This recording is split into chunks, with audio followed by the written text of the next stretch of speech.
হজরত আবু উবায়দা ইবনুল জাররাহ রাদিয়াল্লাহু তাআলা আনহু এর জীবনী। রাসূল সাল্লাল্লাহু আলাইহি ওয়াসাল্লাম বলেছেন, লিকুল্লি উম্মাতিন আমিনুন ওয়া আমিনু হাজিহিল উম্মা আবু উবায়দা। প্রত্যেক জাতিরই একজন বিশ্বস্ত ব্যক্তি আছে, আর এ মুসলিম জাতির পরম বিশ্বস্ত ব্যক্তি আবু উবায়দা।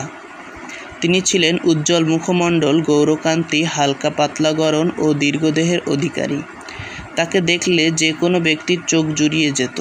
সাক্ষাতে অন্তরে ভক্তি ও ভালোবাসার উদয় হতো এবং হৃদয়ে একটা নির্ভরতার ভাব সৃষ্টি হতো।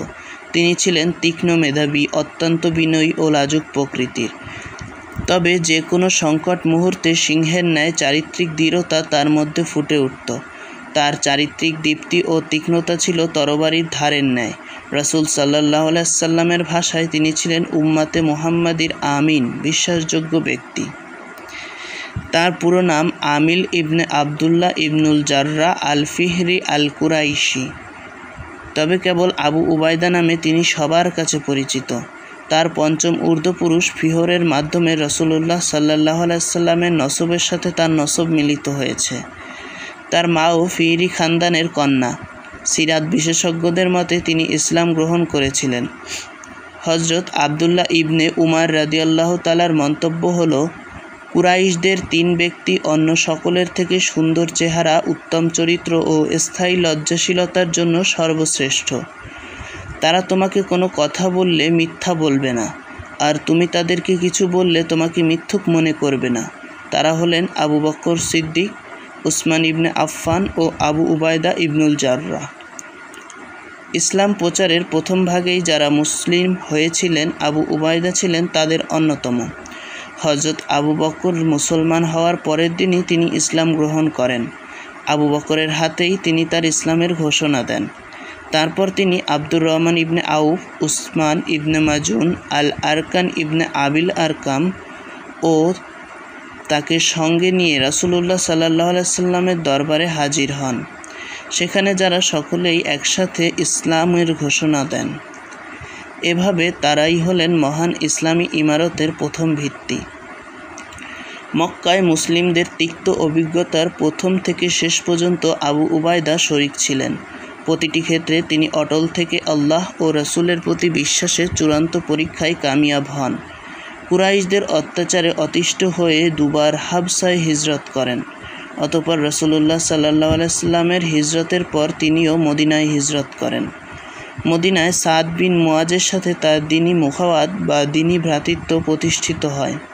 কিন্তু বদর যুদ্ধের দিন আবু উবায়দার পরীক্ষার কঠোরতা ছিল সকল ধ্যান ধারণা ও কল্পনার ঊর্ধ্বে।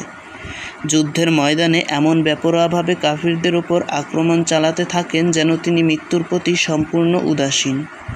মুশরিকরা তার আক্রমণে ভীত সন্ত্রস্ত হয়ে পড়ে। তাদের অশ্বারোহী সৈনিকরা প্রাণের ভয়ে দিশেহারা হয়ে দিক বিদিক পালাতে থাকে। কিন্তু শত্রুপক্ষের এক ব্যক্তি বারবার ঘুরে ফিরে তার সামনে এসে দাঁড়াতে লাগল, আর তিনিও তার সামনে থেকে সরে যেতে লাগলেন যেন তিনি সাক্ষাৎ এড়িয়ে যাচ্ছেন।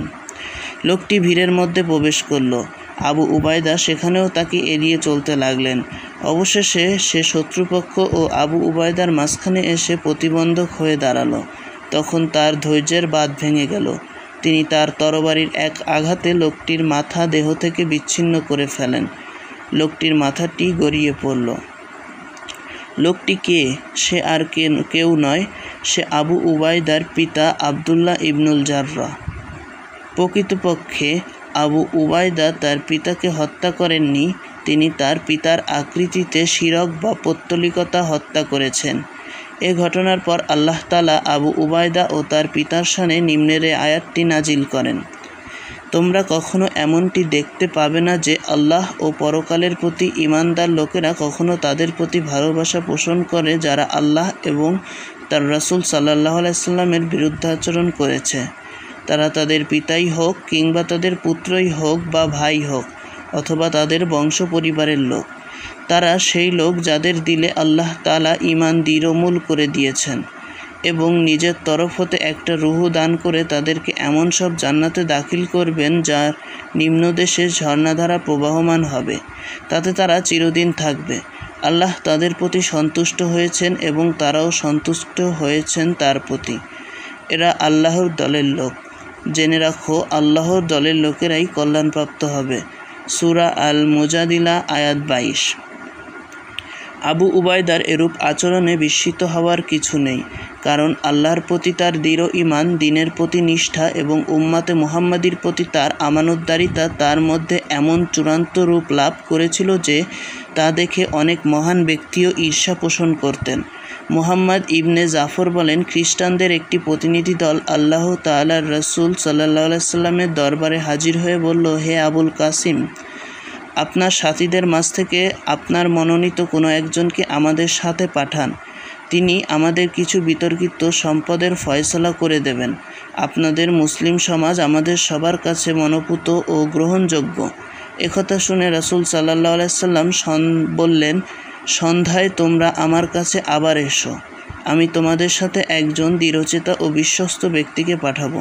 হযরত উমর ইবনুল খাত্তাব রাদিয়াল্লাহু তাআলা বলেন, আমি সেদিন সকাল সকাল জোহরের নামাজ আদায়ের জন্য মসজিদে উপস্থিত হলাম। আর আমি এ দিনের মতো আর কোনো দিন নেতৃত্বের জন্য লালায়িত হইনি। এর একমাত্র কারণ আমি যেন হতে পারি রাসূলুল্লাহ সাল্লাল্লাহু আলাইহি সাল্লামের এ প্রশংসার পাত্রটি। রাসূলুল্লাহ সাল্লাল্লাহু আলাইহি সাল্লাম আমাদের সাথে জোহরের নামাজ শেষ করে ডানে বাঁয়ে তাকাতে লাগলেন, আর আমিও তার নজরে আসার জন্য আমার গর্দানটি একটু উঁচু করতে লাগলাম। কিন্তু তিনি তার চোখ ঘোরাতে ঘোরাতে একসময় আবু উবায়দা ইবনুল জাররাহকে দেখতে পেলেন। তাকে ডেকে তিনি বললেন, তুমি তাদের সাথে যাও এবং সত্য ও ন্যায়ের ভিত্তিতে তাদের বিতর্কিত বিষয়টির ফয়সালা করে দাও। আমি তখন মনে মনে বললাম, আবু উবায়দা এ মর্যাদাটি ছিনিয়ে নিয়ে গেল।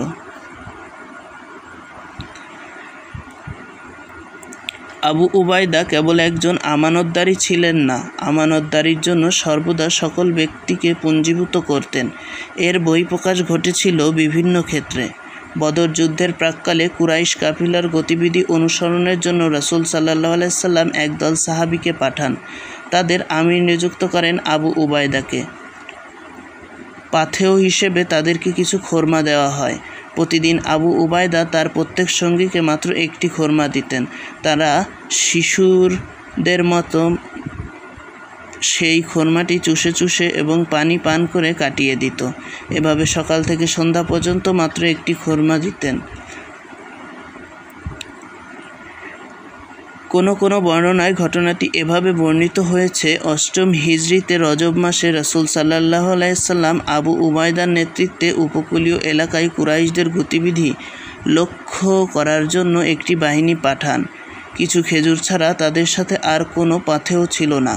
সৈনিকদের প্রত্যেকের জন্য দৈনিক বরাদ্দ ছিল মাত্র একটি খেজুর।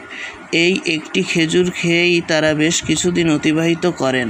অবশেষে আল্লাহ তাআলা তাদের এ বিপদ দূর করেন। সাগরের তীরে তারা বিশাল আকৃতির এক মাছ লাভ করেন এবং তার উপর নির্ভর করেই তারা মদিনায় প্রত্যাবর্তন করেন।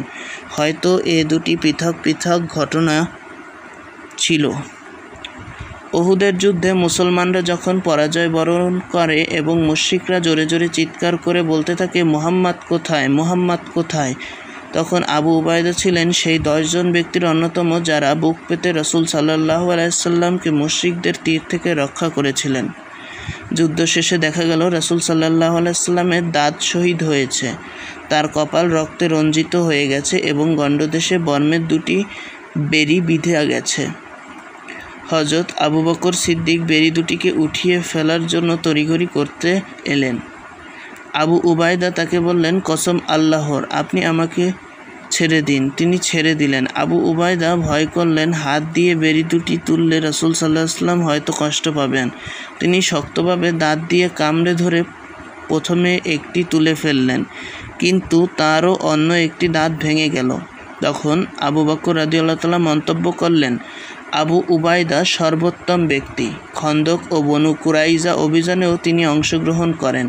হুদাইবিয়ার ঐতিহাসিক চুক্তিতে তিনি একজন সাক্ষী হিসেবে স্বাক্ষর করেন।